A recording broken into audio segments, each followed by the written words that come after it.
السلام علیکم. مائی نیم is doctor Zeeshan Khan. امید ہے کہ آپ سب ٹھیک ہوں گے. ایک دفعہ اشفاق احمد نے اپنے استاد صوفی تبسم سے پوچھا کہ مومن کون ہوتا ہے. اور یہ صوفی تبسم وہ ہیں جنہوں نے بچوں کے لیے کافی نظمیں بھی لکھی ہیں. اس کے علاوہ وہ شاعر بھی تھے.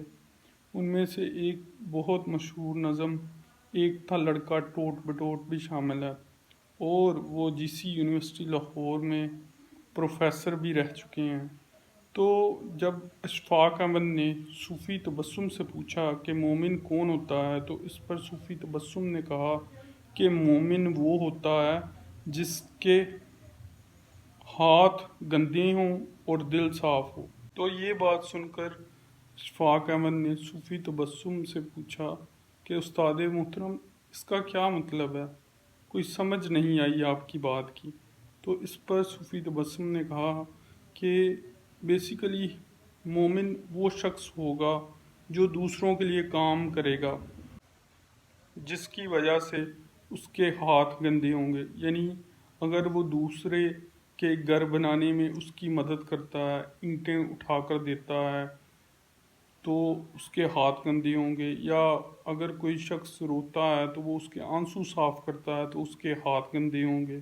اور دل صاف ہونے سے مراد یہ ہے کہ وہ دوسرے کا بھلا چاہے، دوسرے کی مدد کرے. تو اس طرح مومن وہ ہوتا ہے جس کا دل صاف ہو اور ہاتھ گندے ہوں. یعنی ایک مسلمان کے لیے یہ بہت ضروری ہے کہ وہ دوسروں کے لیے اچھا چاہے، دوسروں کے لیے آسانیاں بانٹے اور دوسروں کی مدد کرے، اور کسی کے لیے بھی اپنے دل میں بغض نہ رکھے یا کسی سے حسد نہ کرے. اور اس حوالے سے تو حضور پاک صلی اللہ علیہ وآلہ وسلم کی حدیث بھی ہے کہ مسلمان وہ ہے جس کی زبان اور ہاتھ سے دوسرے مسلمان محفوظ ہوں.